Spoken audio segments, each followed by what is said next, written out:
Hi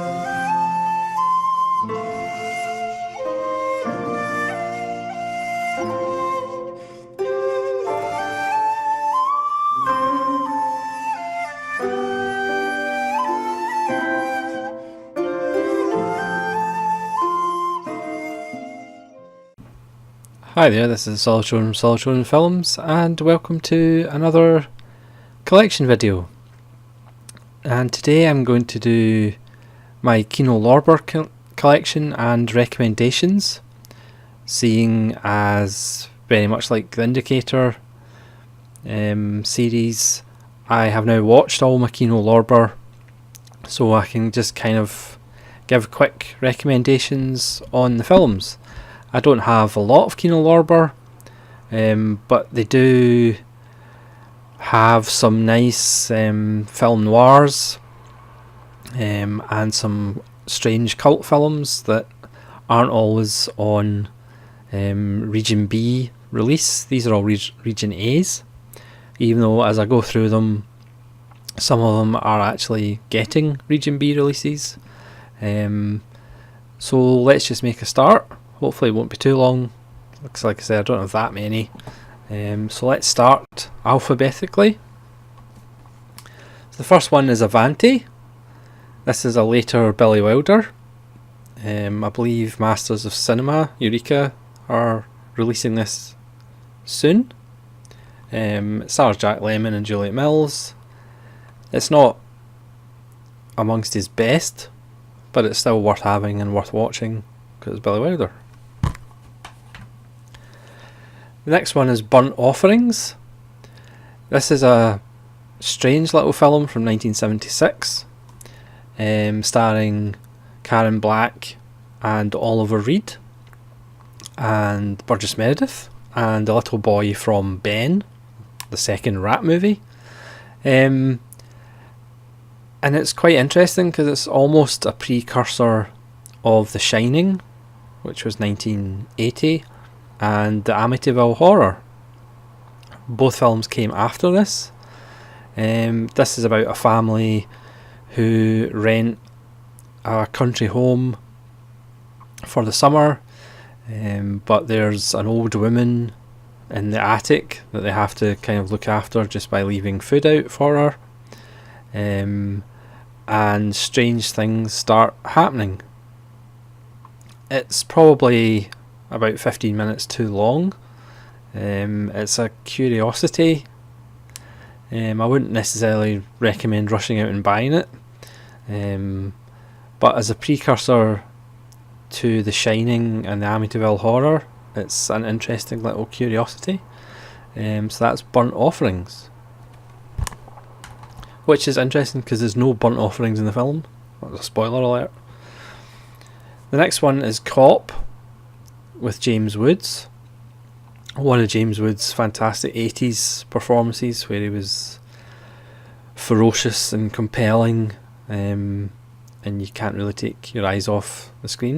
It's about him tracking down a serial killer. It's got a fantastic ending. Charles Durning, Leslie Ann Warren give good support, and it's a really good Saturday night cop movie. Cop. The next one is one of my favourite blaxploitations. It's Cotton Comes to Harlem, directed by Ossie Davis, the great Ossie Davis, and it's about corruption and money and bales of cotton. It's got a fantastic score, and if you like blaxploitation, if you don't have already, then you really need to get this. I don't think it's got a Region B release, but Kino Lorber generally do really good jobs in the transfer, and this is a really nice print. That's Cotton Comes to Harlem. The next one is Deep Rising by Stephen Sommers. This is the 20-year anniversary edition with slipcover for all you slipcover enthusiasts. This has a bunch of extras. To me, this is Stephen Sommers' best film. Yes, better than The Mummy. I know it's hard to believe. Treat Williams and Famke Janssen, Wes Studi, it's just top class hokum. It's about an ocean liner and a big beastie, and it's fantastic. It's quite gory and fantastic. Next one is Hangover Square, which I recently did a double take with, for Laird Krieger, another wonderful performance. George Sanders is fantastic in it, about a composer who has blackouts and may or may not do terrible things while he has blackouts. It's a really fantastic print of a 1945 possibly forgotten classic. The next one is another personal favourite, How I Won the War. This was one of my earliest random reviews on this channel, so you might have to go back to last July or August to check it out. This is getting a BFI Region B release, which I'll probably pick up as well. This is just one of my favourite war films, specifically an anti-war film with Michael Crawford and John Lennon, and one of my favourite recurring lines in cinema, I die in North Africa. It's Richard Lester, and it's just fantastic. How I Won the War. The next one is another Billy Wilder, Arma la Douche, or Duce, which has just got a Eureka Masters of Cinema. I probably won't double up. It's a later Billy Wilder. It's not his best. Again, much like his later ones, they could all do with a little bit of trimming, but it's still worth having because it's Billy Wilder, and Billy Wilder's one of the greatest filmmakers of all time. That's Jack Lemmon and Shirley MacLaine. Next is I Wake Up Screaming. Again, starring Laird Krieger, who's not actually credited. This is Betty Grable and Victor Mature. It's a fantastic noir, told in flashback. Sometimes there's flashbacks within flashbacks, but I highly recommend this one. It's a really kind of ahead of its time as far as certain characters and motivations for characters. It's a great wee film, I Wake Up Screaming. As far as I know, that doesn't have a Region B release, but if you've got a multi-region player, I highly recommend I Wake Up Screaming. The next one is I Walk Alone, which I think I've talked about in this channel before. I think I did a double take video of Elizabeth Scott films. This stars Burt Lancaster, Elizabeth Scott and Kirk Douglas, and it's a hard-boiled little noir from 1947. I Walk Alone. Certainly recommend picking that one up. The next one is The Jericho Mile. This is Michael Mann's TV movie about Peter Strauss, who's in prison for murdering his father, and he spends all his time running, which is also a nice metaphor. Brian Dennehy is also in it. It's a really nice little film. It's well made, and it's recommended for all you Michael Mann completists. And again, Kino Lorber have done a really nice job on the extras and the print. Next one is The Lodger. Again, this was part of a double take recently about Laird Krieger, and for me this is arguably the best Jack the Ripper story. Obviously for censorship they had to kind of change it from prostitutes to theatre singers or dancers. Wonderful looking film. George Sanders gives great support, but this is Laird Krieger's film as Jack the Ripper. Just a complex, nuanced performance, well ahead of its time, kind of similar to Carol Boehm's performance in Peeping Tom. And if you probably had to buy one Kino Lorber, I would buy this one. It's fantastic. The next is Made for Each Other, which is a really dark and wonderful film starring Carl Lombard and James Stewart. It starts off as a light romantic comedy, but kind of takes a darker turn as a couple who get married have a child and are struggling to make ends meet. It's not the film that you would think of. Well, it's maybe the film you'd think of for maybe about 20 minutes or half an hour, and then it does get darker, and both leads give fantastic performances, and it's a great print. Next one is A Man Alone. This is one of the films that Ray Milland actually directed. It's from 1955, it's in colour, and it's a really nice little western about Ray Milland, a man alone who comes to town and gets framed for the corruption and stuff that's going on.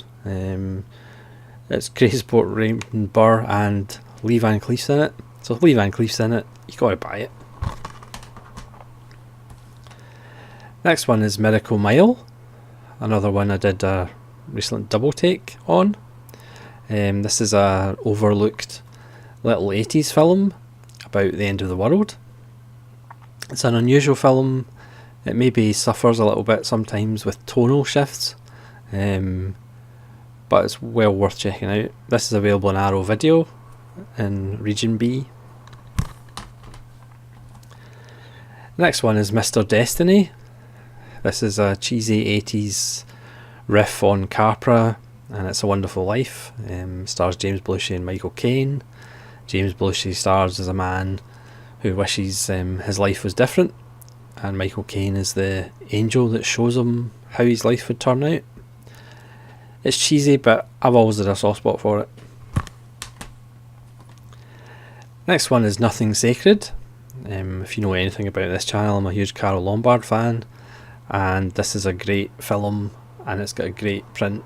Kino Lorber and Frederick March. Fantastic, highly recommend it. Next one is Panic in Year Zero. Again, this is one I did a double take with actual Miracle Mile. This is what happens after an atomic attack. Ray Milland trying to defend his family and survive in the days after an atomic attack. It's a really nice print. Again, Ray Milland directed that one. The next one is Rawhead Rex, based on a Clive Barker, and it's a cheesy 80s horror. It's a bit silly, but it's also rather enjoyable. The next one is Solar Babies.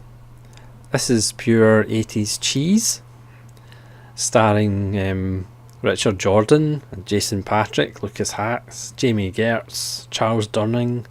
It's a cross between Mad Max and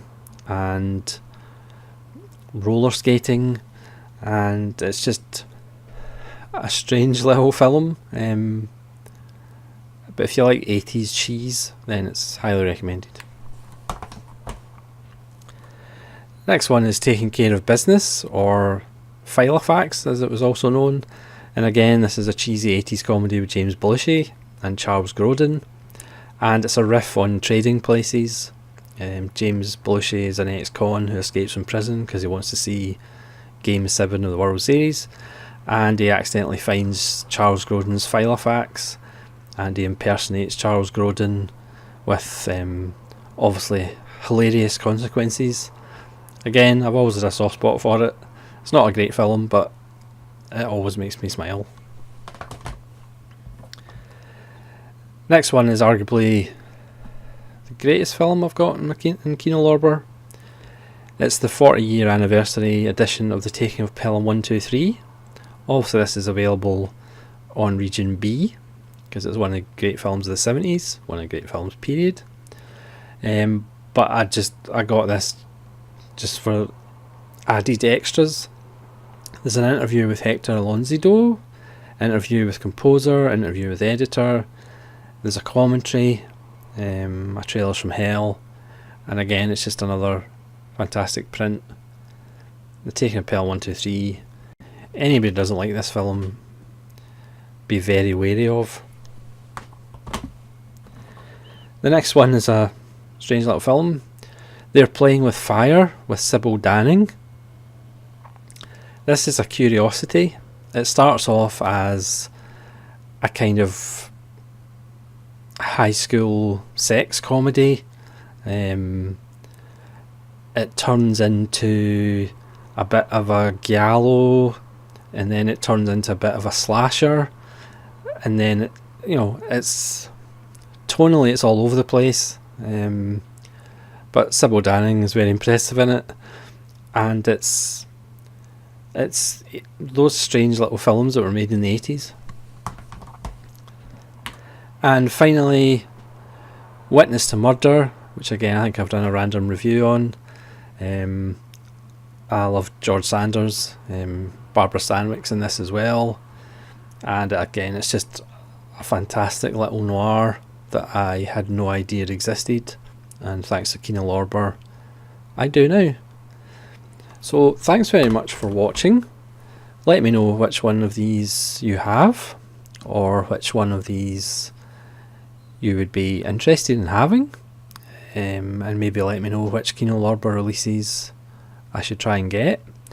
They are having an April sale at the moment, but unfortunately they don't ship outside the US, which is either a bad thing or a very good thing, because considering a lot of their Blu-rays are down to like $7, I might do a lot of damage, so it's probably just as well that they don't ship to outside the US. And yeah, thanks so much for watching, and hopefully we'll see you again. This is Solitude Ronan saying farewell.